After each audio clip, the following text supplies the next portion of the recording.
Good morning, ladies and gentlemen, everybody. Welcome to the Dean Callan Show. We've got a great show for you today.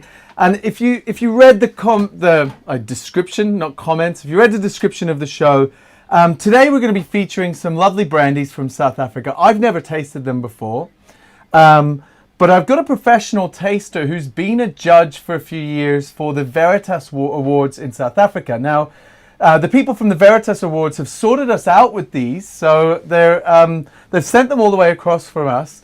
And originally the plan was that Joe would come in, sit down in the cabin, and we'd get a really nice tasting going. And Joe, being a professional taster, someone who's been in the industry for a long time, would be walking me through these brandies.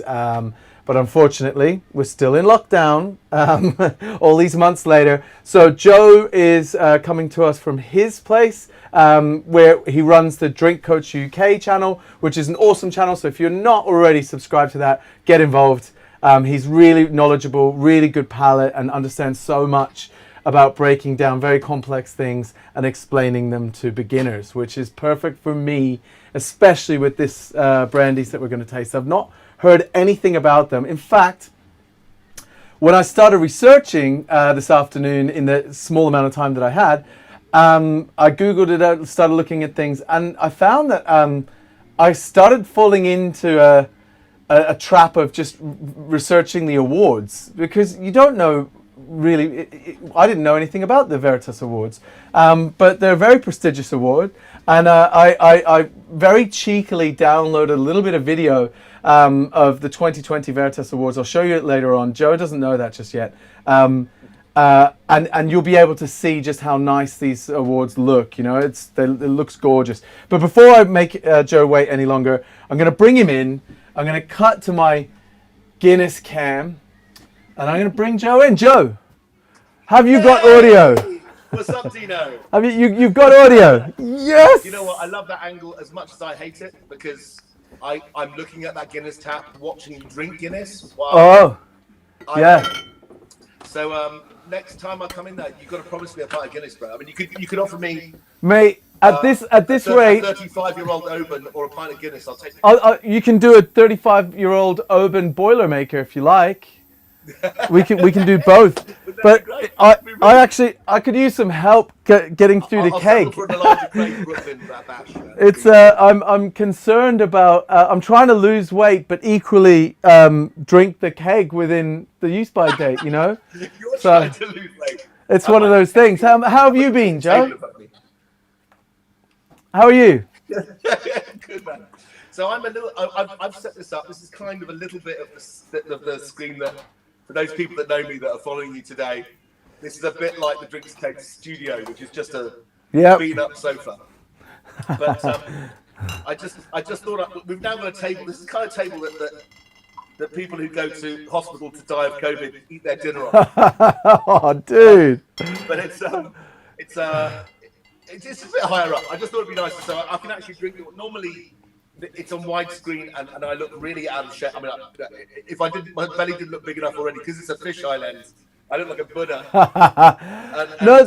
The funny thing about a fisheye lens is that actually, if you're in the center, the compression makes the sides look stretched, but the center look more brought in. If that makes sense, usually. It's more fisheye in the future.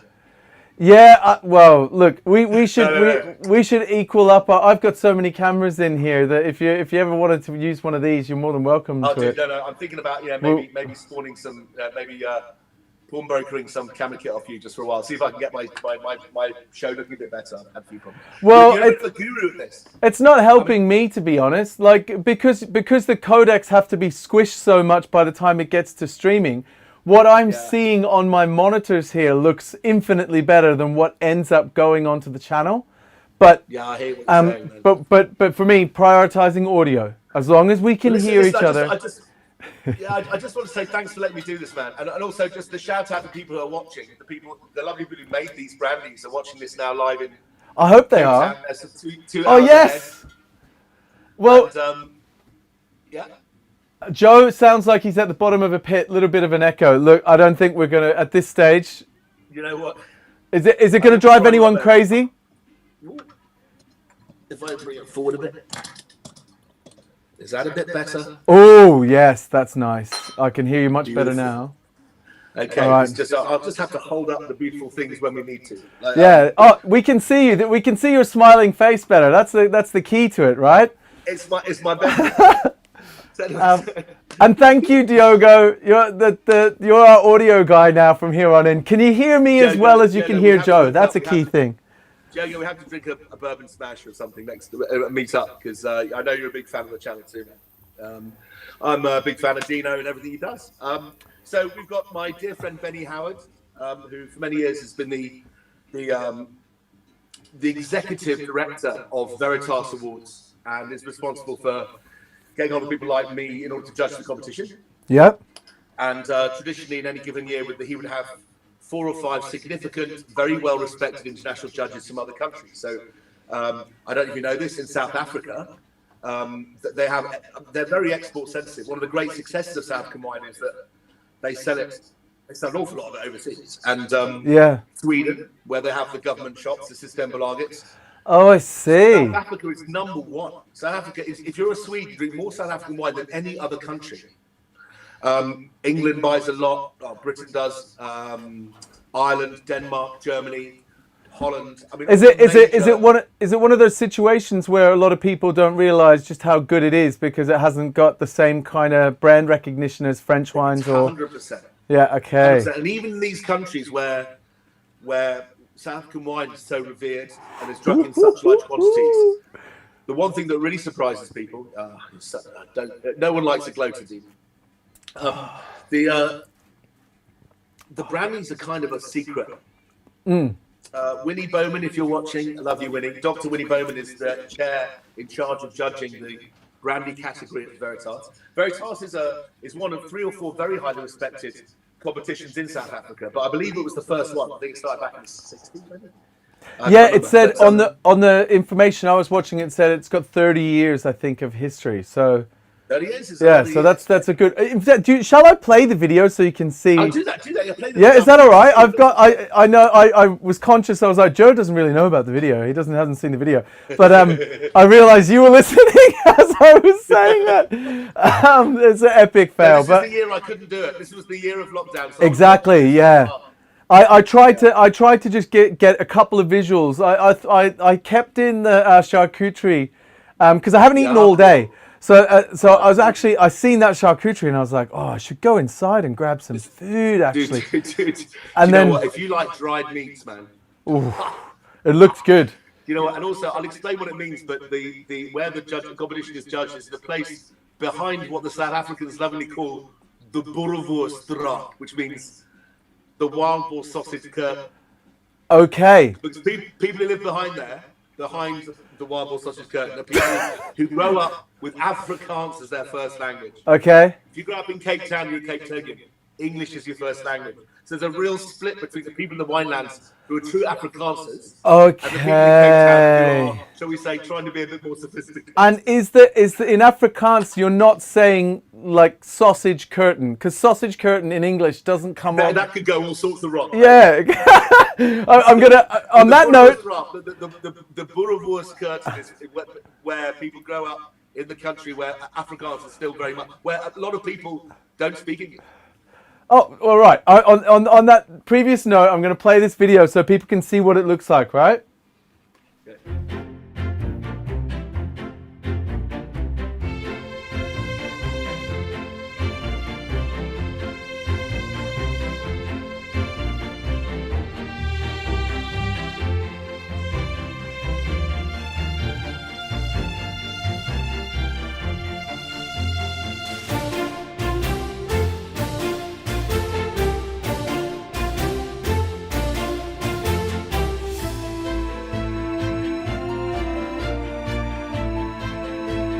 After 30 years as South Africa's best-known wine competition, Veritas this year signalled a new beginning for the marketing of the award-winning wines, with the introduction of a specially designed app for the consumer.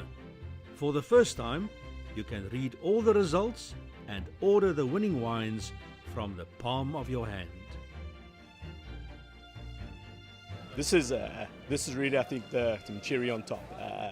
For us to take the award winners that have been recognized all these years, particularly this year, and to take it to that next level where we're able now to take it directly to the consumer via this app, I think it's phenomenal.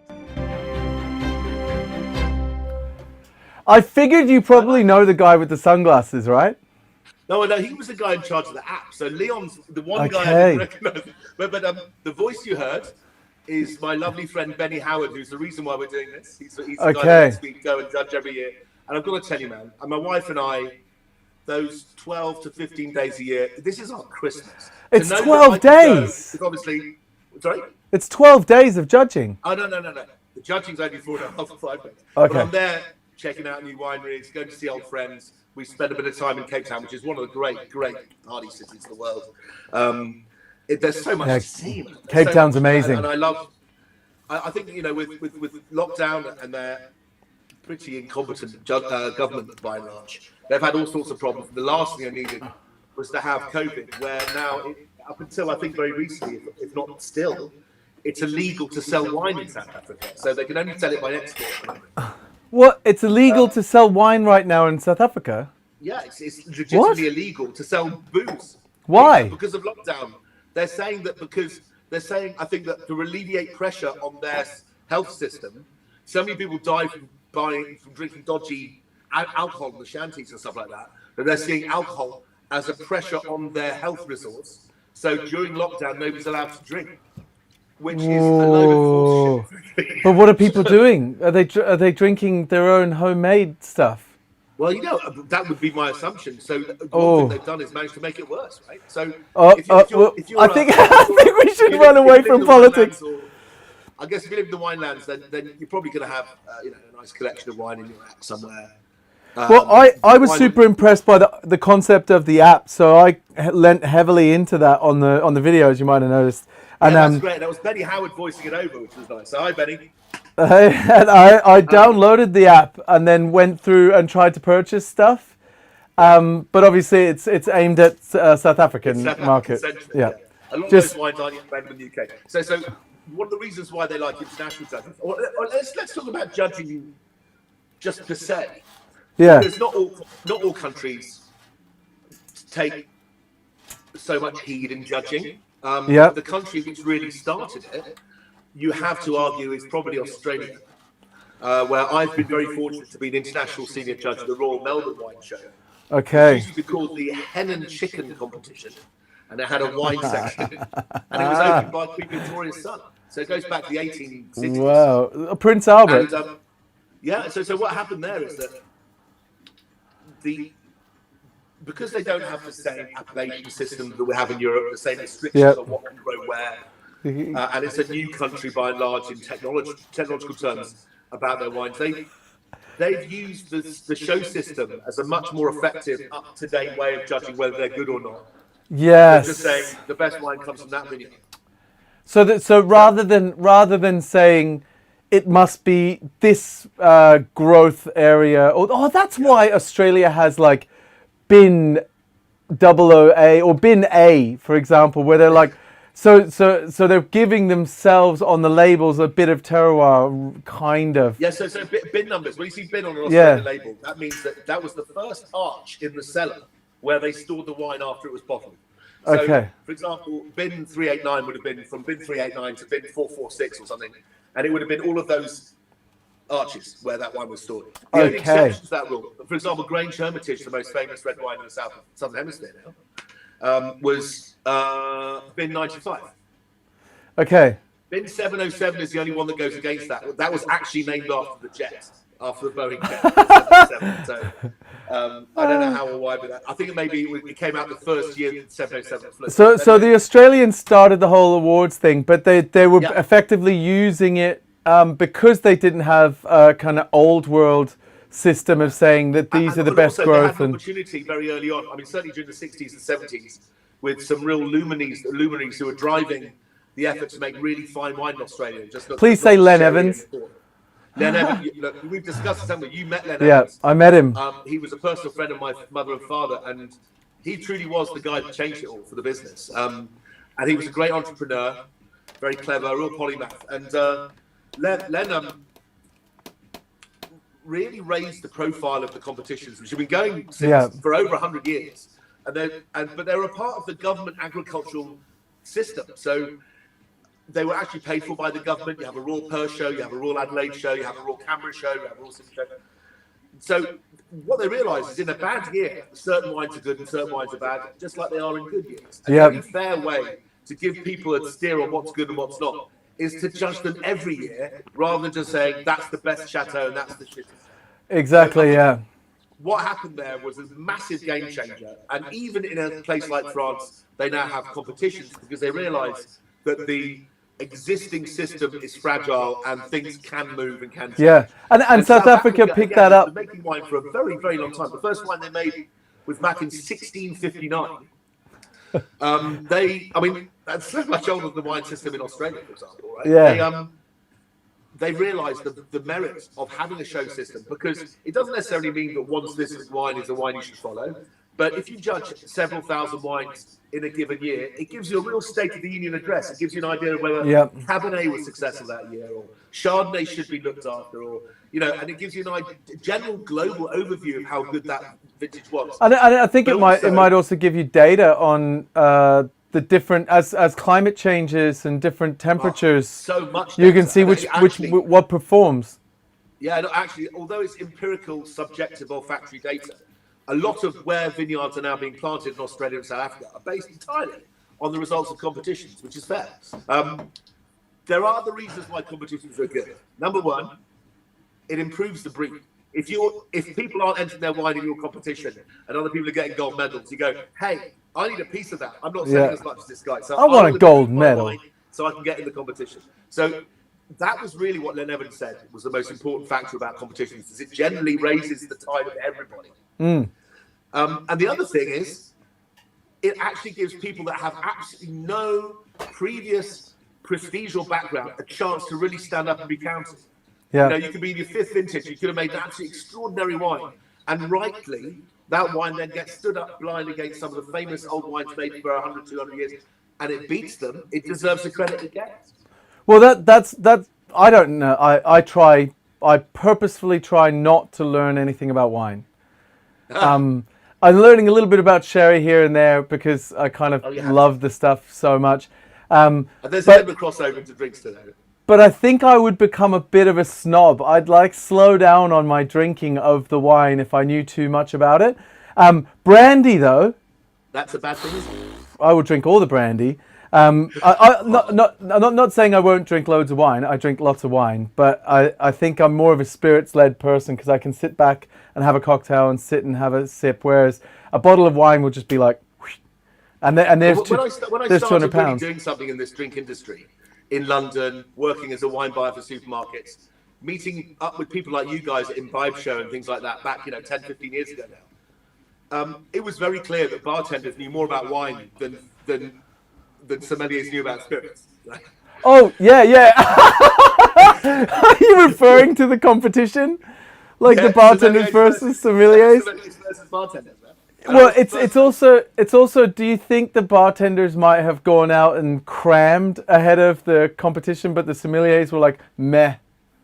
Yeah, I think that's absolutely right. But access to information also in wine is easier than it is with spirits. So if both of them are cramming, I think Dino, that in of itself shows the hunger to please and the hunger of knowledge that bartenders have.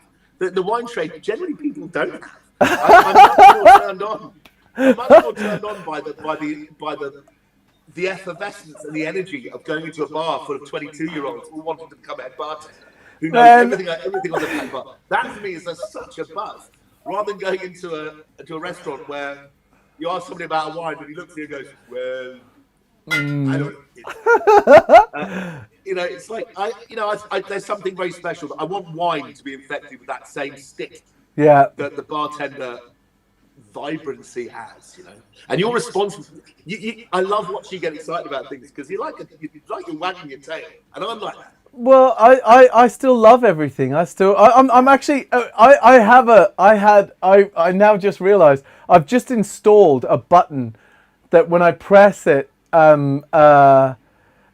Dave Chappelle's like, how does it taste? But I realized I can't put it on because it ends with a profanity, and I don't want to do that right now. Because I think we've literally we're planning to taste some South African brandies, and we've done nothing but talk about Australian wines and how like the wine world isn't as fun as the bar world. I think it might be about time. I'm super keen on tasting these, and I think where do we start? That's the question. Have you tasted them all? Okay, buddy. So what I suggest we do, what I'd like to do, because you've obviously got two different brandies from two different brands. So we start with one house, or let's start with the Van Reyns, Yep. which is with the white labels. Then we'll go to KW, and there's a reason why I'm doing it this way round. But largely speaking, yeah, I'll do the same. I'll just give you a bit of a backdrop on the South African brandy, because it's an extraordinary thing. And when I started going to South Africa back in about 2001, I think it was first trip, judging wine, visiting producers so I could buy wine from Waitrose, Sainsbury's, whoever I was a wine buyer for at the time. Brandy kept on being served to me, and I'm like, is this cognac? It says no, it's made by the winery next door. I'm like, wow, okay, anyway, and it just kept on being put in front of me. I'm going, am I the only person who knows this? These brandies are world class. yeah. I mean, people saying, oh, that Sauvignon Blanc was extra. I said, what about the flipping brandy? This is delicious. Yeah. You've realised that it's because I go on trips which are wine driven. They tend not to feel qualified to make a comment on the brandy they serve at the end of the dinner. Yep. When evidently South Africa is one of those countries that makes world-class eau de vie, right? Yeah. And there's something very South African about them, which I'll explain in due course. But in terms of finesse and balance and age and complexity, it's right up there with the rest of them. Armagnac, Cognac. There are great brandies, obviously, in Spain. There's one or two very good ones in Italy, one or two very good ones in Germany. I'm getting so thirsty. Come on then. All right, so we start on the 10. So this is... And how's it pronounced? Can you... Van Reyns? Van Ryn, yeah. So it says R-Y-N. Yep. Which we think would be like Van Ryn. But in South Africa, they pronounce that Van Ryn. Okay, so you can't make a Ran-Can cocktail. Yeah. Oh, you could. Quin. It'd be Rain Cane. Yeah, Ran-Can. Yeah, Ran-Can. So these two brands are, I would argue, are the most famous brands of brandy, of premium brandy in South Africa. And there are about 25 producers. Some are estate producers. Baxberg is a winery that produces very, very good brandy, for example. What we've got here is a part of Distel, which is a very large business in South Africa, and it's probably the largest producer of brandy in the Southern Hemisphere. What do you reckon? It smells really good. Doesn't it? It's got a like, I don't know how to describe it, but it's got a. The first thing, when I first smelt it, it reminded me of like a Hennessy XO. Like it was woody. It smelled quite dry, but as I nosed it a little bit more, I could smell kind of almost that little hints of that viscosity that you get from a grappa, like that raw flavor of the actual base product, as opposed to like Absolutely. Very light eau de vie. I mean, you're speaking the language that Single pot still brandy, aged 10 years. Yeah, that would. So this would be typically. I imagine that this would be typically a pot still brandy made from mostly 10 and 11-year-old spirit. Obviously, like the laws in Europe, it can't be younger than 10. But they make a 12-year-old and a 15-year-old too. So one presumes 12, 13, 14. The 50-year-old's probably between 15 and 18, something like that. Now, wow. Let's talk about brand, like South African brandy versus, let's say, French brandy. Okay. Yep. They both started almost contemporaneously at the same time. When cognac was being created for the first time, the Dutch East India Company started to build a filling station, network, if you like, in Cape Town. And a guy back then, about in 1672, took 1,000 litres of wine and distilled it into what they called firewater. And it was literally labelled in French, in Dutch, firewater. It sold out in 2 days. They went, oh, we're onto something here. And they started producing brandy in the Cape since then. Okay, So and 350 years. we got a question in. It's a very good question. How does the age statement work for these? Well, my assumption is that it's like Scotch whiskey, where the number on the bottle 100%. needs to be the minimum of anything added to it. Is that correct? 100%. So where we, in the wine trade, where we're always trying to rip people off, and port is just a sort of almost an arbitrary number. Yeah, 20-year-old port can have 5-year-old port in it. South African brandy has to be at least as old as the expression on the label, or older. Okay. Van Rijn actually wonderfully, as a commemoration of the passing of Nelson Mandela, brought out a Van Rijn 27-year-old, which was, I think, eau de vie from 27 to about 35 years old, and it was to mark every year that he was in captivity. Yeah. He was in captivity on Robben Island for 27 years, and they produced this brandy, 250 bottles. I mean, at that age, Dean, we're talking proper extra old XO deluxe. You can still buy that brandy in auction for 2,600 rand, which might sound a lot, but that's like 150 quid.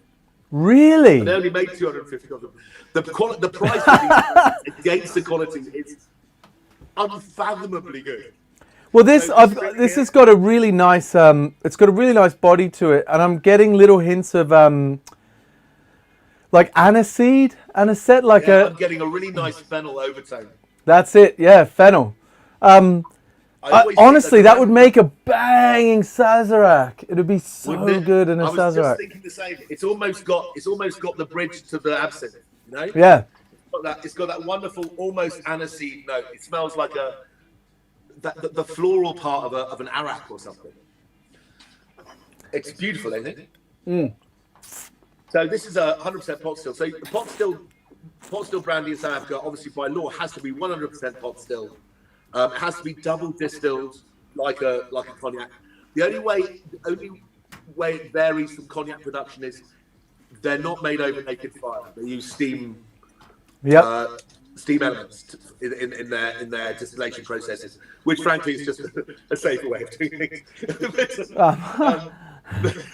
But if you look at the differences between, let's say, buying a cognac or buying a South African brandy, cognac is made from a wine, which if you make the wine, it's very high in acid. It's usually 8% alcohol roughly when it comes into the distillery, and you can't drink that.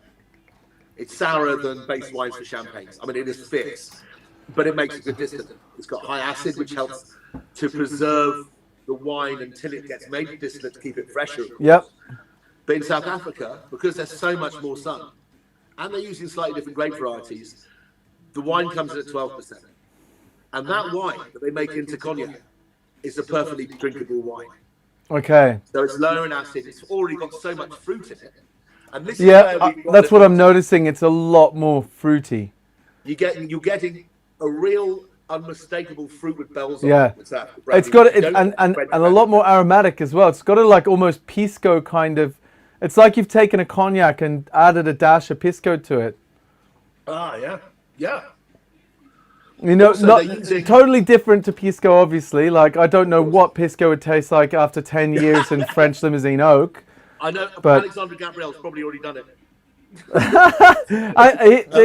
He's going to be like the. Have you ever seen the episode of South Park where they're like, Simpsons already did it?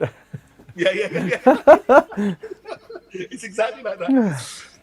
So these drinks. So just to give you a little, again, for those people that know a little bit more about eau de vie, I know that Adrian's watching. The base wine is usually 95% made from either Colombard or Chenin Blanc. Yeah. Which are both great varieties, which are very heavily grown in South Africa. In fact, Chenin Blanc, which was known as Steen, S-T-E-N, was the first well-known, recognised white variety to be grown in the Cape, and has been grown there for well over 150 years. So the Colombard they use in French brandy production, but it's predominantly Uni Blanc, isn't it? Yes. There's no Uni Blanc in any of these. There's a weird variety called Baco Blanc 22A, which is the only hybrid allowed in appellation French wine or brandy use. But the Uni Blanc is key. Then there's Colombard and there's Fol Blanche as well in Armagnac. Yeah. Now, Colombard right installation. I originally called that Folly Blanche. I remember the first time I seen that. Mate. What did you say, mate? So nice. So cognac, what we've got here is the problem with global warming, that cognac producers in the Grand Champagne region of Cognac, you can't move that region. And that terroir is very, very special. And it's very small. They don't make much liquor, really. So the only thing they can do to preserve the future of cognac going forward 100 years is to stop using Uni Blanc and finding a variety which will ripen later. Really? And Colombard, which is already being used in South Africa, is being touted as the best variety for that. Wow! Is it so? The temperature changes is having that big an effect already? Yeah, huge. Some years it's just too ripe. Some years it's just too warm to have a decent crop for cognac now. If you talk to Alexander, he'll tell you that as well, because obviously Alexander's family business is cognac first, right? Yeah, as soon as lockdown finishes, I'm going back over to get a top up of my cognac knowledge. I really love brandy and brandy cocktails. I want to go back. Game on. We'll do it. We'll drive. Yeah, let's do it. I won't have the Land Rover anymore because, I'll be onto an electric vehicle. But we can stop and get a charge. Yeah, we can stop in a field in the middle of nowhere in France. They'll have it sorted. So should we leave these and make it one drink at the end, or should I try to make a cocktail with them? Okay. Well, I think. All right. I think what we should do is try the 12. Yeah. Which I think. I've already tried the 12. Together more serious. It's altogether more serious as a style. They make far, far less of a 12 than they do of the 10. It's more of a showpiece of what Van Rijn can do. Okay. Than Van Rijn 10 and KWV 10, which are actually made in remarkably large quantities. I mean, it's astonishing how much. I've tried the 12 and I got a lot more like dried fruits. Yeah. More kind of raisin and fig. On the Van Rijn 10 really makes the brain fizz for maybe a few different drinks. I mean, have you got the stuff there for a Sazerac? Yeah. Make a Sazerac with it. And then we'll go on to KWV after that. But basically, Distell is the largest distiller in South Africa, followed by KWV.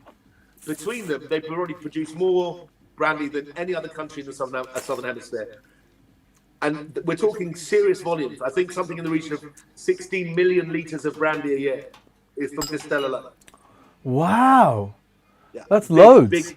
Big bits. And brandy, obviously, there's a prohibition on brandy right now in South Africa. Is it exported? Where can you get it here? Okay, so you need to go to there are some specialists that sell, for example, the KW15 is quite a rare beast. That's kind of like duty-free type of stuff. Okay. But Van Rijn 12 or maybe KW 12 can be found in some specialists. Yeah. Certainly KW 10 and Van Rijn 10 have been on Whiskey Exchange. You can buy them Master Malt from time to time. They go in and out of stock, but there's always somebody. And I think there's such a following for South African produce in London that there's usually somebody who'll sell it to you. But what is astonishing when we get to the end of this is we can tell you what great value these things are. The prices are just stupid. Okay, because I went onto the app to try to buy them and found it was all in rand. In rent. Yeah, so I have no idea. And it looked expensive. They were like 700 and something. Right. I was like, whoa. But I don't know the conversion. Wait to the end. That's 35 quid. Okay, wow. Okay. The KW 10, if you buy it there and you buy it with your £10% discount on a box of 6 in a bottle shop in the high street in Paarl where it's made, you're probably paying £19 for a 10-year-old KW pot still. That's insane. Even just the quality of the bottle and the fact that it's got a real cork, like the cost of goods would put it. We'll save this till last, the 15, because this is okay. This is a messiah drink. This is one of those drinks that I taste it and I can't talk for 5 seconds, which is rare, obviously. Okay. Okay, let's make me a Sazerac with the Van Rijn 10. And then we'll all right. I'll tell you what I'm going to do. I'm going to get my ice and everything out, and we're going to take a minute break, so that we can watch Mitch's Minute. It's Mitch's Minute time. Which gives us an opportunity to get resynced and everything like that, and then back on. Buddy. Let's do it.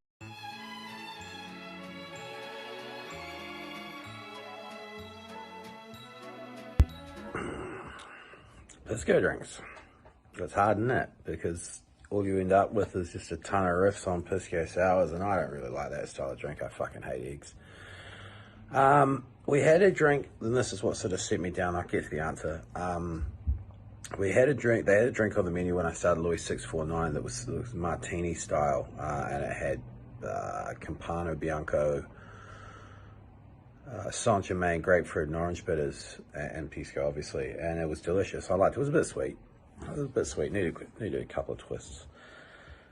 But that got me into how much I liked that floral spirit with stirred drinks, and I really sort of fell for it in that sort of 1 part bitter, 1 part vermouth, 1 part spirit Negroni spec. And Katie Emerson and I did a couple of belters.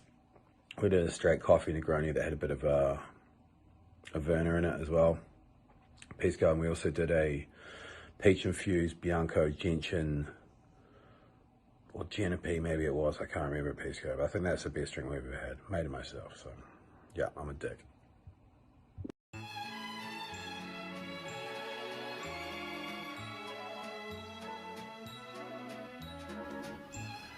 Yeah, I'm a dick. That's what Mitch basically. Mitch saying the best drink he's ever had was his own drink. Can I ask you? I mean, just because you've got some people out there that are real kind of, I suppose, radical bartenders that say you've got to stick to the originals. You've got people out there that are really innovative. What's your take on Pisco? I mean, I think particularly of the identity drinks brand Waka, which is obviously a boutique Pisco. It's not from Peru. It's made from Moscatel. I mean, it's in some ways it's hardly a Pisco at all, but at the same time, it's absolutely delicious. But what's the question? How do you feel about like a boutique? Are you a Pisco purist? I'm asking. Should it come from Chile or Peru? Yeah, and does it have to be from those weird indigenous varieties that taste of petrol? Well, there's a lot of new varieties that they're using. Like I tasted these ones here. These Quibranta ones, like they're super smooth and easy to drink. I was actually wanting that super high volatile, super fruity, super kind of aromatic flavor. Yeah, that bright, sparkly. The one that I fell in love with. There's a part of me that absolutely adores drinking like Hennessy Richard and Balvenie because of the finesse that they're capable of. But there's another part of me that loves drinking like Raicilla and Mezcal and and Raki. It's actually you need to be the finesse and the nice side of spirits is made all the more exciting by the naughty side of spirits. Yeah, but there's also something you drank much Baijiu. I've tried to get into it in the last couple of years. I mean, I've because Diageo Baijiu, which costs there's a point. It's brutal. At first all of it's brutal, but there's a point where your head switches and you're like, I think it's starting to happen in our household because kept our Baijiu. I used to get 1 bottle of Baijiu a year from Diageo as a gift on Baijiu week, which exists. I think it's just after the beginning of Chinese New Year. Is it because you're on the BBC? Is that why everyone wants to make friends? Chinese New Year. They always decide Chinese New Year the year after. Limpopo wanted to sell some dumplings, so hey presto, it's Baijiu week. But it's we used to leave the Baijiu until Super Bowl day, which is obviously coming up very soon. So we would do a shot of Baijiu every time there was a field goal or a touchdown. And we discovered after 15 field goals and touchdowns, you can still taste the Baijiu exactly the same way as the first one.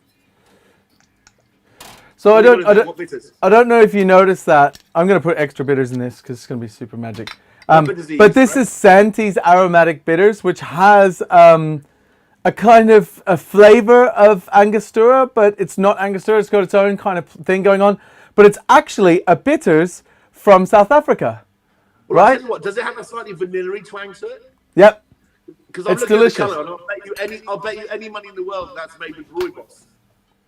Yeah, with the tea, or it's not really tea, but I love rooibos tea. I like the what they call the bossy tea, which is not the refined tea bags, but you basically just get twigs and leaves and stuff, and you put them in the pot, and it comes that raw, So you've got sticks from the from the cinema, from the cinema, and you got maybe just a branch of rooibos or whatever. Anyway, it makes really, really intense and delicious and slightly tannic tea. I'm a massive fan of rooibos. Me too. I'm surprised there isn't more used in drinks, actually. I used to make a lot of syrups with it. Yeah. I'd use it as a base to get some a little hint of astringency and stuff like that to put into drinks. Lekker, bro. Lekker. Right. So yeah, well, I'm very excited about this, and I wish I was sitting next to you to try it. But Well, I haven't made a Sazerac in a long time. It took to me virtually sitting next to you to get that instant. Yeah, that would make an amazing X or an amazing Y. You know, the moment you mentioned the aniseed, I was on the same page. And if you think about the price, I've just been looking online in the UK right now. Drinks Direct is selling this. It's selling KWV 10-year-old for £23 in the UK, which is that's insane. Whiskey Exchange 22.45. Wow, for this It's on Amazon. for this quality. I stress it is the 10-year-old because the 12, 15, and 20 KWV are remaining tiny quantities. But we'll come on to that in due course. The Van Rijn, I think the whole line has that wonderful aromatic, that kind of slightly aniseed. Fennel leaf aromatic, which I think is very, very pleasing. It always shows us a real hint of orange rind to me. There's lovely orangey fennel smell to it. It's so funny because I've done this in reverse the way I used to do it. I used to put the ice in there with the absinthe and like give it a stir and let it just kind of put a little bit of a scent into the glass, and then put the bitters in here and then make the drink. And I've done the reverse, so now I'm going to have way more absinthe than I had ever intended to have because I didn't properly ditch it off. But whatever. Well, it's a fruitier brandy. I did pass it out. Okay. But I wonder how well the brandy will hold up. Because it's got some props, hasn't it? The other thing, of course, is that these brandies, although they're coming into the distillery at 12%, maybe not 8, between 10 and 12. They do have the same problem that whiskey has. That is that because of very low humidity, they tend to increase in alcohol over time. Yep. It tends to be bottled only at 38% or 40% for export, which I don't mind. But, so they increase in alcohol over time. Yeah. So more like bourbon. Oh, so no, more like sherry rather than like whiskey, where the alcohol level doesn't come down, it comes up. And that's due to very, very low humidity. Ooh. It smells great. I've got citrus oil on my hands so much that it's slippery. Ooh, okay. It smells like I've done the right thing. I'll stick the recipes up for my viewers when I put this on YouTube. Oh my God. Okay, I might be like, I'm either just in love with the flavor of this, or I'm the flukiest bartender ever, because that's actually come up really nice. Yeah, I think if I sat, that's so good. You're having a Sazerac. I'm sitting here staring at you having a Sazerac. It's actually really good. I was like telling myself it was going to be terrible in my head. I think honestly, if you look at if that's £23, and you can make that with it. Oh, and that is nearly VSOP age rate. So it's what they used to, it's what Martel would have called Napoleon back in the day, 10 years old. So it's way more mature than VSOP, and it's 25 quid max. I have to say it's different. Like cognac, it doesn't have the acidity. It doesn't have the poise, does it? There's a tightness. It's kind of like honestly, it's like the best way to describe it would be if cognac was tequila. Like and when I say tequila, I don't mean the Calais 23s and the Ochos. I mean the Don Julios. Like if that's cognac, then this would be more mezcal. No, this would be more mezcal. Yeah, it's its own thing. It's its own thing, but there's a plethora of different flavors to kind of play with there. What I love about this chat that we're having in front of all our fans is that you said fans. Our fans. There is a very distinct house style, as there should be, right? Now, here's the thing.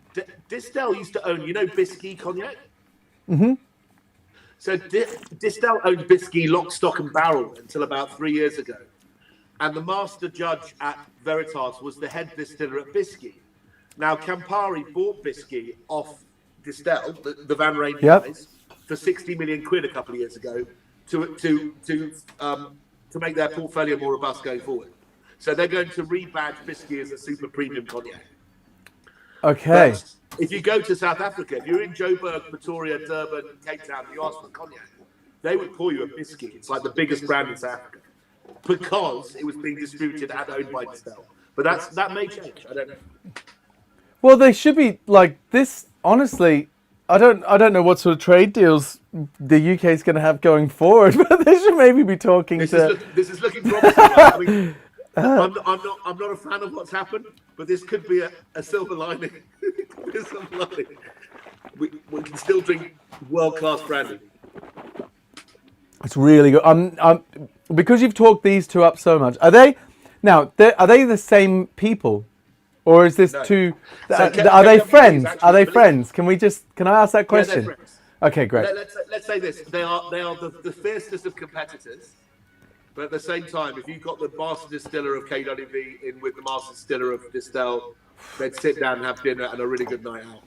Exactly, yeah. Like in Scotch whiskey, the marketing teams are fierce competitors, but if you get the master distillers next to each other, the malt masters, they're best friends. It's like editorial versus advertising, isn't it? Yeah. It's like, hey, I just made the stuff. It's your turn to sell it.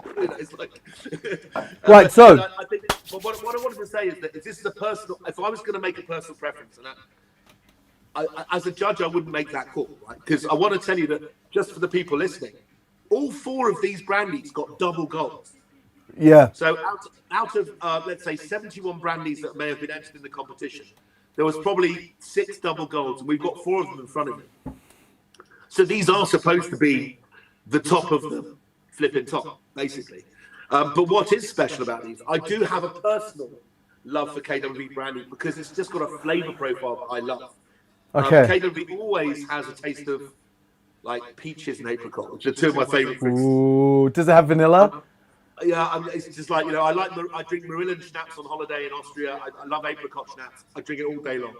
Okay. And I love apricot and I love stone fruits in brandy. And KWV is known for that flavour. Okay. And I imagine that's because they're buying wines from vineyards, 60 different co-ops and vineyards, but also from their own vineyards. And I think maybe there's more Chenin Blanc in the KWV distillate, which has got a peachy flavour of its own right. Okay. It's actually I never really looked into the wines that went into cognacs, for example, because I read that they were acidic and they weren't made for. They're of no potable relevance whatsoever. They can only be made into a distillate. But the thing is, in cognac, for example, once the grapes have been picked, obviously that you're only allowed to make cognac. You know this from your readings, everything, that you have to make the cognac from fresh wine. You're not allowed to store the wine in any way, add preservatives. You certainly can't add sulfur to the wine because that then concentrates in the end result. So it has to be made by the 1st of March, whatever it is. And that's the reason why all these cognac producers are now making gin, because there's no legalities for that. So Citadel Gin is basically, if you think about it, a product that takes up the other 8 months of the year when they're not allowed to make cognac. Yeah, yep, that makes a lot of sense. It's the same with Bunnahabhain and Brooklandy. That's why my heart goes out to Madeira a little bit. They're not really allowed to do anything. They have to grow the cane on site and everything. That rum chat you had. It was insane. So can we start on this 10? Yes, please.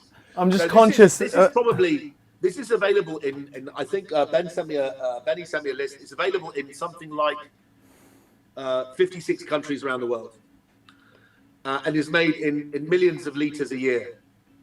So see, this smells a little bit more like a conventional brandy to me. Sorry? This smells a little more like a conventional brandy to me. The first smell that hits me is all day long. Smells like a really ripe kind of a Remy VSOP, something like that. It's got that wonderful peachy fruit.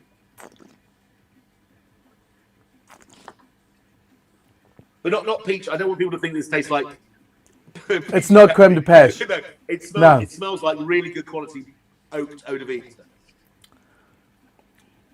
It's really nice. Isn't it limpid? It's got the most wonderful weight. It's Now, got they a. are allowed, like in most countries, they're allowed to add a bit of sugar. And it's not uncommon to add maybe 4 grams per litre, somewhere around that region. But they're allowed to add up to 15 grams, which they very rarely do. Because the drinks are already quite low in acid, so you don't need that much sugar to get the fruit weights up. And it has a wonderful, very long, limpid mouthfeel. And I think Yeah. the Cato V 10 pound for pound may be the best brandy in the world, honestly. It's got a really nice. It's like a dark plum sort of note to it that I like. When you said that, I just thought it's like a yuzu liqueur. Yellow plum. Mirabelle. Awesome.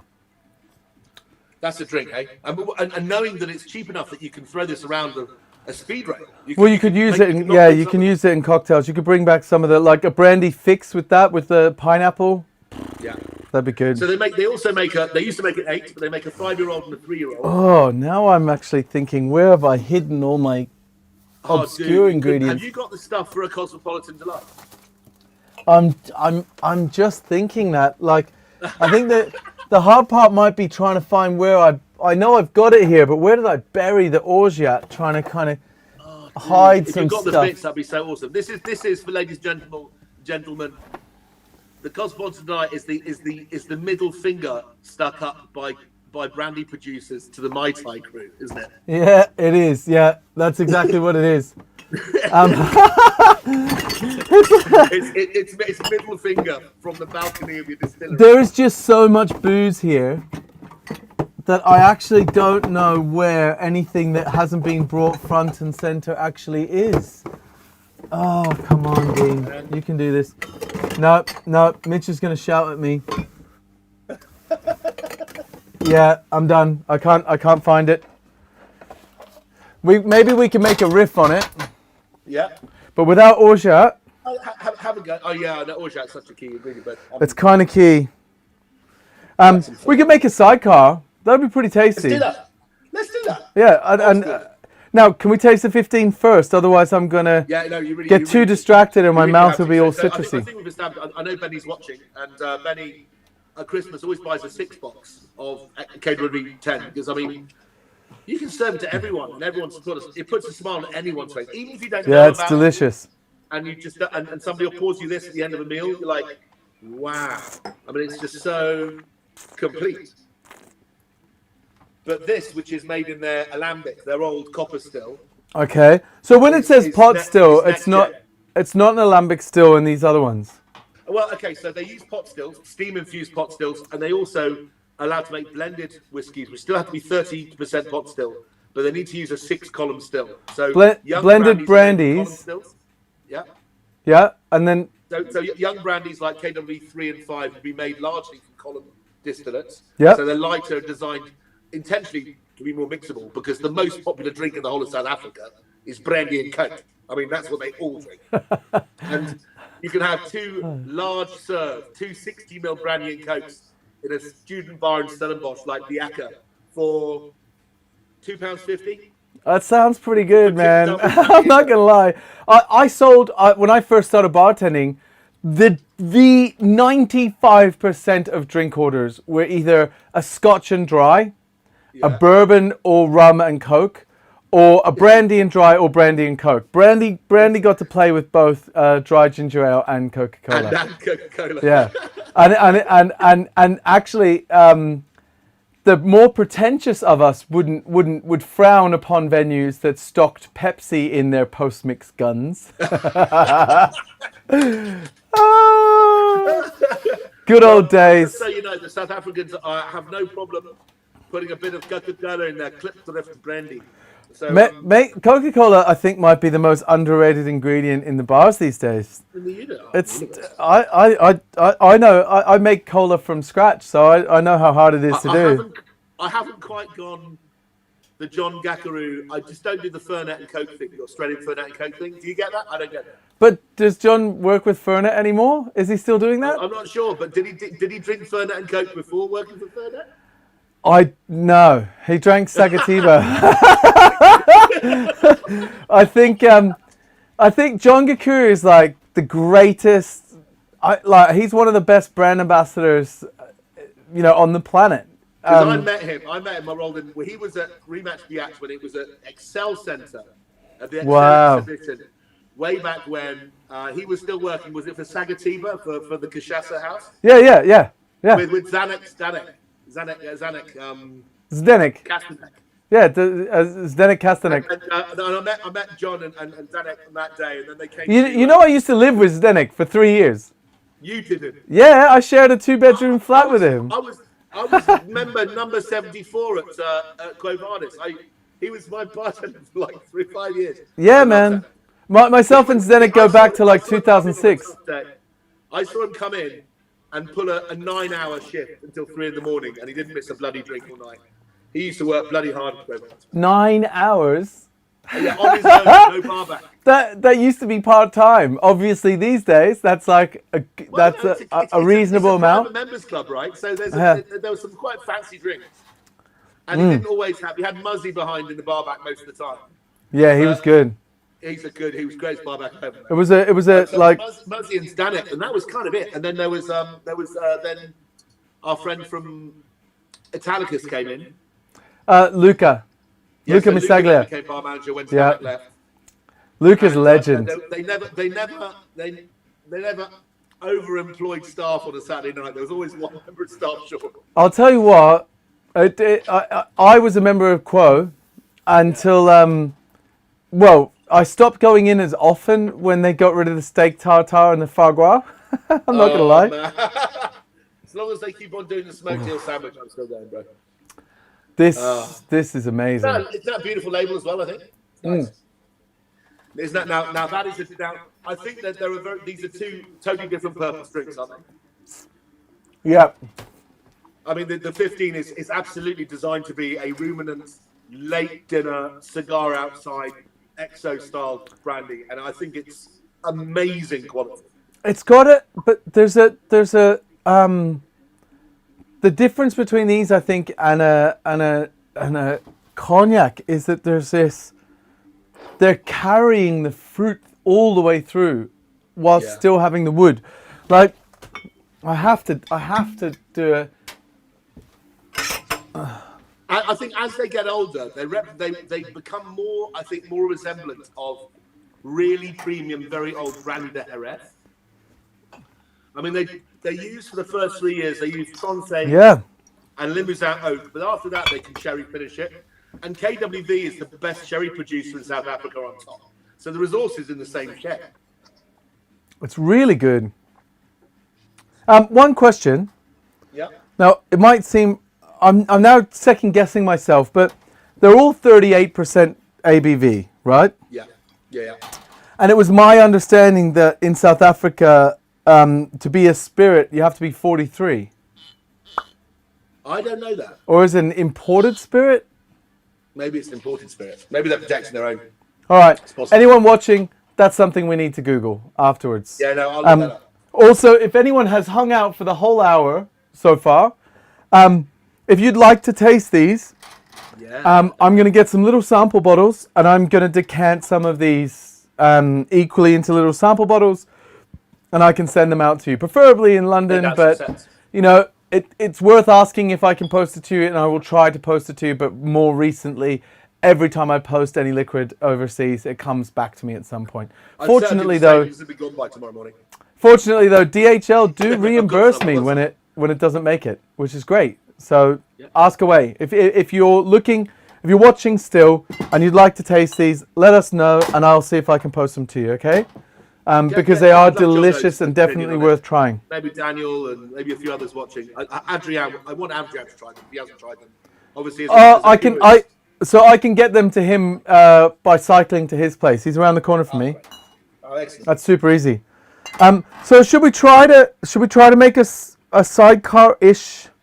Yeah, why not? I think we should. I think it tastes both so delicious on its own and so mixable that I'd love to see how it stacks up. It's got plenty of momentum in the drink, isn't it? Also, Dean, you know, we discussed this. I think for people listening, what we'd like to do when things become a little less lockdown sensitive is I'm going to sit in the bar with you, and I've got some double gold medal winning red wines and white wines from South Africa. So, seeing as these have been judged by people like me as the very finest liquids of their type, maybe that's an opportunity for us to do a few shows where we can teach people a bit about wine. So you and I are going to sit down and do like basically the yin and yang of wine tasting. Someone who's tasted everything knows, and someone who just gets excited about stuff and is on the opposite end. But then what we could do is we could call in a friend, maybe a national journalist who's a real wine snob, and get their opinion on it as well. So we get 3 opinions. And you know what? The way the cabin's set up now, I'd be able to host that. As soon as we're allowed to have a small group of people, I think we should do that. So, because I've got some beautiful wines, I've got older wines, I've got newer wines, we've got wines that make South Africa famous, like Pinotage, Chenin Blanc. It's a real opportunity. I could either just get smashed on them with important friends, or we could teach people a thing or two. And I think this is an opportunity, not to miss. Yeah, that sounds great. So the wines, like, how do we sit down and taste wines in the same context? Because obviously I'm not going to make drinks, so we'd be sitting down and talking them through. I think maybe so that people, maybe if for those people who want to get something out of it, we'll tell people what the wines are going to be before we do the show. So they could maybe go down to Tesco, Sainsbury's, and buy something which is of similar variety, and they might like to taste along. Yep. We'll also get, because I've got 2 bottles of each of the wines, so I can send one to maybe, let's say, for example, Anthony Rose from the Independent newspaper, and he can taste the wines and maybe tell us what he thinks. Then we can get perspectives across the board. But that sounds quite cool. How amazing the value in South Africa really is these days. Well, the first time I went to South Africa, I was actually quite surprised by just how little I knew ahead of going there, if that makes sense. Like, you think, China and places like that, you're not going to know much. But I don't see as much coming out, considering how good a quality the service and bartending is there. Yeah, I think a lot of it may be down to the fact that they are the place in the whole of Africa where they're making premium wine. They have some exceptionally good artisanal beers now, by the way. Really brilliant stuff. I'm going to be cheesy, like old school, and put a little bit of a rim on it. Cool. But actually, I'm using, which I think might taste really nice, maple sugar. Oh, wow. Which Electra bought me. And it's actually, it's sugar. It's like granulated sugar, but when it breaks down, it's maple syrup. That's, oh my God. Super cool. Electra. Yeah. She sees flavor, like things that we haven't tasted before, and just buys them for me, which is that's really cool. I mean, I did marry her, so I'm glad to constantly see her upgrade the experience every year. It gets better and better and better. All right. Oh, that's cool. I only had spears here, so I'm gonna give this a quick shake. Man. Okay, proportions for those people.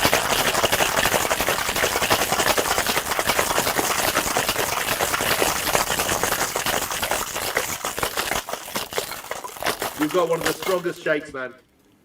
Strong on the shake. Love it. I think I modeled mine on yours. I've kind of, my shake's a little bit like a triple shake, but it doesn't have the same 7,000 miles an hour. It's so funny because I was watching Remy videos today because he's going to be on the show tomorrow. Oh, awesome. And some of the shakes I've seen of his are just, I'm like, wow, dude. I want to question him on it. Okay. That looks good. You know what? I'm drooling, man. I used to drink a lot of sidecars, and I stopped drinking sidecars. Because when I asked you about Brandy, about doing this show, you said, I love Brandy, man. I love Brandy. Like, I'm doing a show probably next week on Drinks Coach Live, where I want to get some Asbach 8 in, some Vecchia Romagna, maybe the Saint Remy from France. I want to do the non-famous brandies which we haven't covered, and it gives me a chance to talk about these as well. The maple sugar it's not sweet. No, it's just brandy. The maple sugar is epic. Oh my Wait. God, that sounds fantastic. I'm going to do a non-maple sugar bit. That's a lovely glass. Where's that from? Remy. Oh, dude, of course it is. Oh my God. I wish you could be sat here. It's unfair that we can't do that. Well, we can. We can do that at a later date. Look, dude, when we do the wine shows, when we can sit within 10 feet of each other, I demand a Guinness and maybe a little one for the road cocktail after we talk about wine, because I'm fed up of watching you make these drinks and me stand. I know you're only 5 or 6 miles away from me. But you might as well be on the other side of Mars. Wow. Yeah, that's delicious. I think With the KWV 10-year-old, yeah.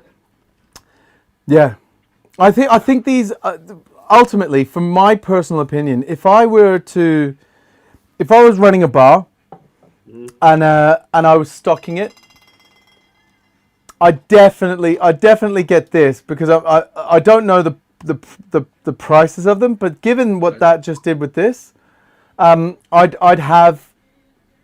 wouldn't necessarily call it a sidecar, but I'd have a twist on this. It'd be something dodgy in South Africa. No, but it might be like what you said, having a hint of rooibos in there, so you're getting that little bit of astringency, having a little bit of red in, Yeah, sure. or even in fact, this isn't a sidecar at all. It's got maple, so you can't call it a sidecar, but definitely things like a brandy fix. Yeah. Would be spectacular, because it's got fruity flavors outside of the norm that And I do love that it has. That kind of mouthfeel. It's very duvet-like, very open and cushiony. So it fits in with things like maybe a fizz, maybe a brandy riff on a fizz, maybe a flip of some sort. I think that all those things work very well with this. Right, Emma needs to get some maple too. Yeah, so Diogo's come back and said that Bombay Sapphire in South Africa is bottled at 43. My experience as a consultant for alcohol companies, if we're sending to South Africa, we have to bottle at 43. 43, well, that's good to You're know. just not allowed to, if you're like Monkey Shoulder, for example, in South Africa. Everywhere else in the world, it's 40%, except in South Africa, it's 43, and the US gets the South African version, which we went to South Africa before the US, but we weren't allowed to send it to South Africa at 40%. So it's Interestingly, maybe there's the gins a different rule. 40 or 43. Yeah, but it seems gin's doing the same thing. So that's why I asked that question, because it was my experience that if you're sending to South Africa, you have to bottle at a different strength. I'm sure I can get an answer to that.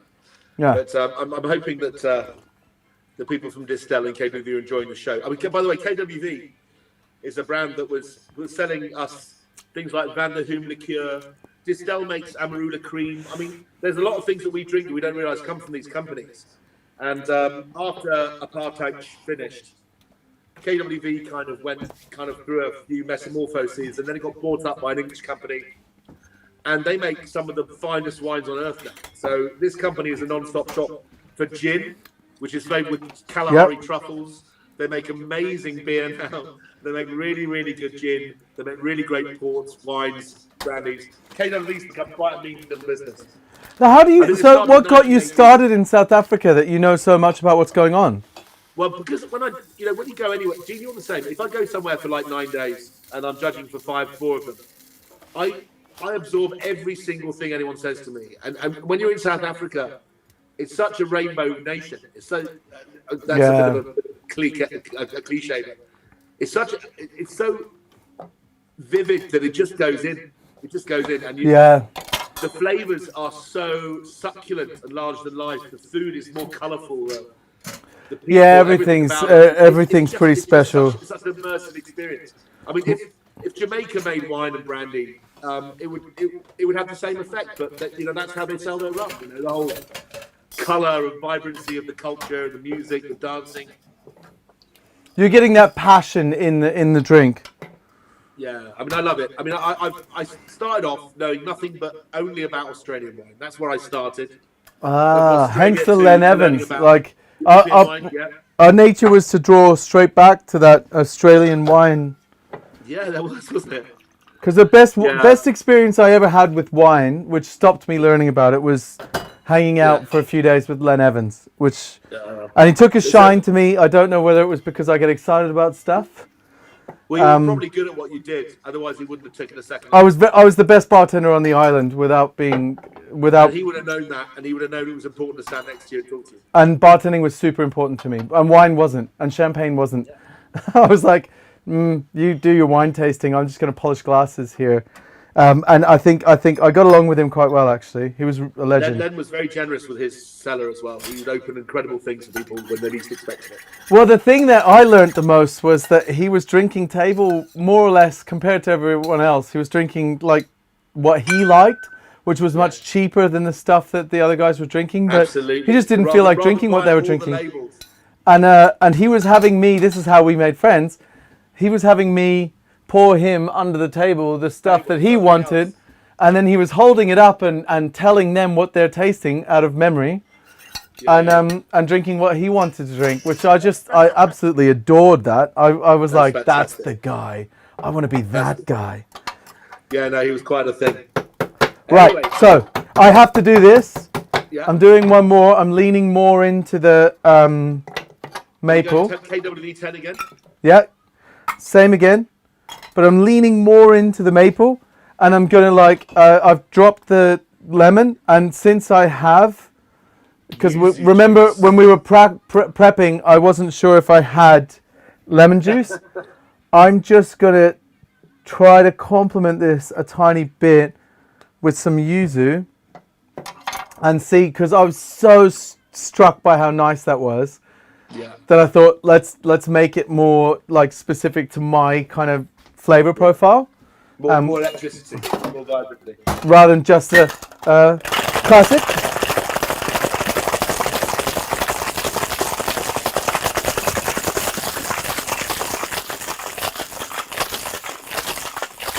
I really enjoyed watching York's show about the Basil Smash.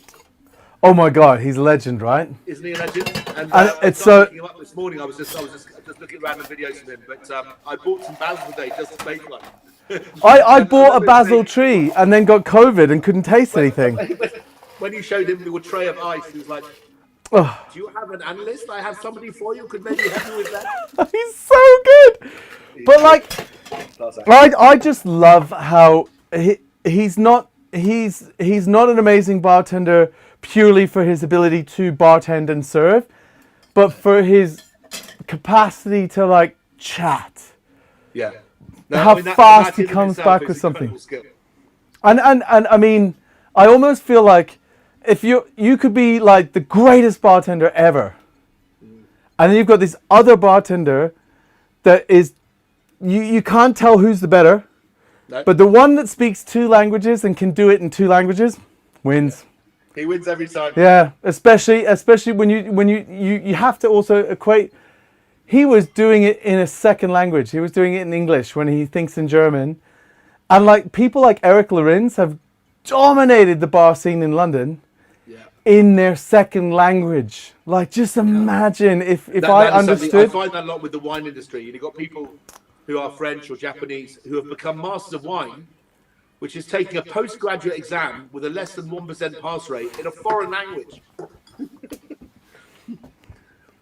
Okay, tell the South Africans what they should be drinking this summer.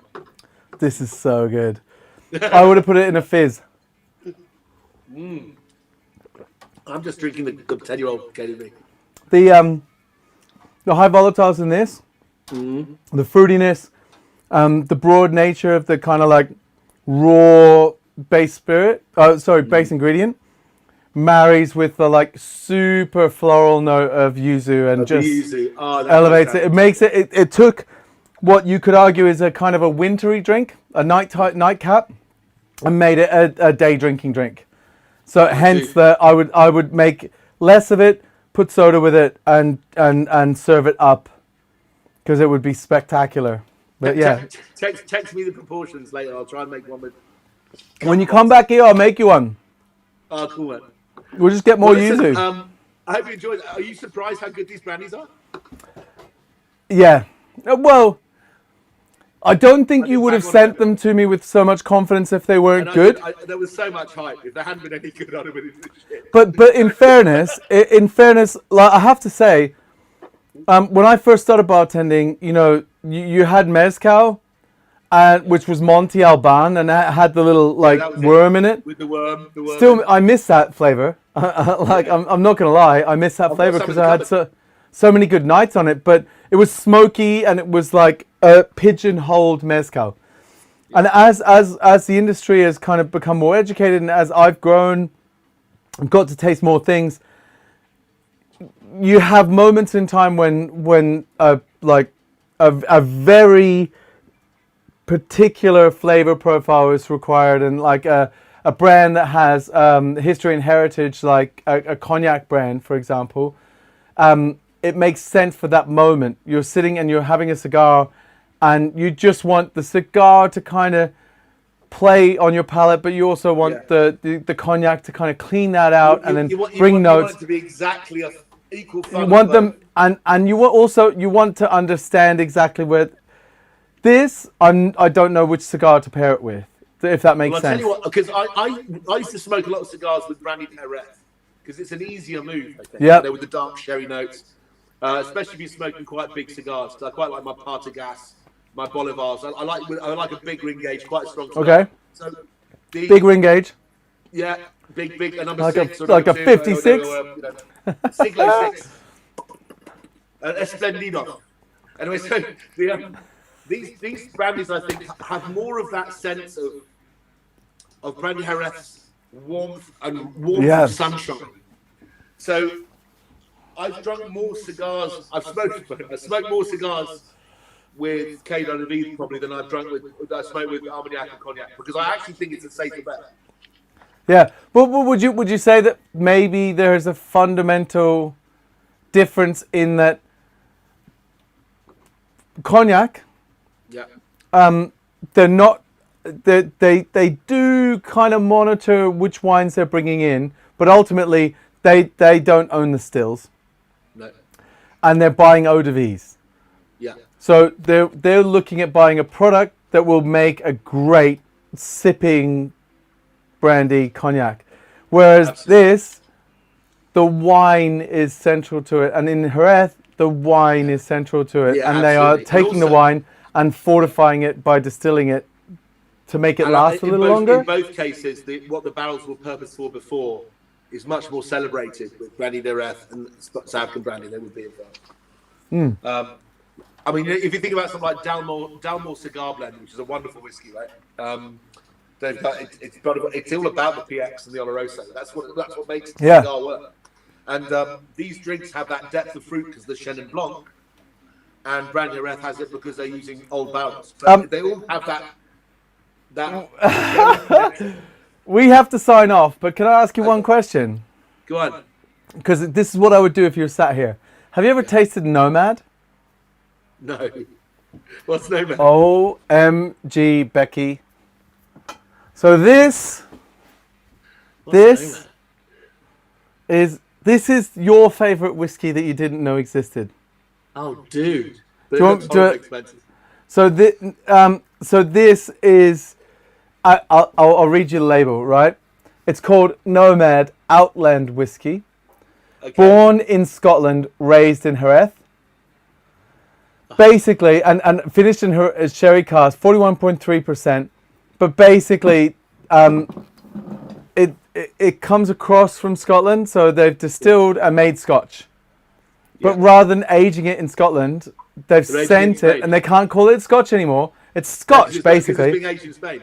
They've sent it to Jerez, and it's been aged in actual sherry casks, like None of this like we've built a cask from scratch. From We've cherry put planks. Oloroso in it for 6 months, and then we sent it off to Scotland. This is being stored next to the brandied Jerez. And then the next cask comes in, and you've got the same sherry from the last cask going in this one.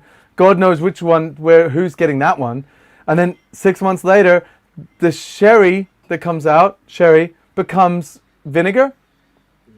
Well, you know, we all assume that sherry casks held sherry that became sherry you would drink. This does. And you taste it. No, it tastes man. like... So is that a standalone brand, or does it belong to a bigger company? Oh, it belongs to González Bias. No, and they've never told me about this. And it's a marriage between González Bias and... So I'm guessing I can pick the phone up to Boris, and he'll deny all knowledge of this conversation. No, they're just... Oh, cool. Okay, Boris, are you watching? Who wants to cannibalize your sherry? I need to try this. It's so good. It's so good. It's Anyway, like... listen, thanks for having me on your show. Yeah. Thanks for talking about the app. Thanks to the app for all of this, actually. All right. And I just want to say that, you know, if anybody wants to download the app, it's what's it? Vino Veritas, isn't it, or something? Oh, you just go to the App Store and put in Veritas, and it comes up. It comes up beautiful, and then I'll tell you. That's about like the first thing I did. I was like, oh, I'm going to own this app. I'll tell you where you can buy the wines in South Africa at the moment, but that doesn't matter. Just stick it in Google. You'd be surprised how many of them are available. Shout out to my friends at places like Museum Wines, Slurp, Paarl Cellars. These are all South African wine specialists that are probably watching. They may well sell the brandies too, so have a look at them. These wines are really sensational, and I'm looking forward, Dean, to trying these beautiful reds and whites with you in due course. You have to be here next time. Promise. Maybe we have to delay and wait until we can both be in the same room. I think we will. I mean, it may not be to the end of March, but let's wait until we can. Okay. Let's do it. Great. Thank you so much, man. I'll let you go now. Never a chore, Dino. Thank you. Guys, if anyone's still watching, I've no idea. These brandies are spectacular, and it's hard to describe. When I say they're great, I wouldn't compare them to a cognac. They're their own thing. It's like I said, tequila versus mezcal. They have their own flavor profile. They have their own style. It's not like there's a flavor of pomace coming through like you would get in a grappa, but it's kind of like a mark where the concentration is on the base ingredient, like getting that flavor coming through, and actually it just leads to more and more. You get waves of flavor coming through as opposed to like bam, this is what we're making. So they're really good. And not surprisingly, by the smile on my face, they mix insanely well with cocktails. You can still taste the base, but I mean, I just put that up against a little bit of lemon juice and a ton of yuzu. Yuzu usually overpowers everything, but they work. So pretty cool. I didn't get to make a brandy fix because I hadn't prepped quite well enough. But on another episode, I think, if I've still got these brandies here, again, comment. If you're watching, comment so I can send you some of this, because I'm not going to chase people if they haven't commented. And next time I'll make a brandy fix with these guys. It'd be super epic. Anyway, thank you for tuning in, if you're still tuned in. And until next time, stay safe. You know, don't drink the tap water.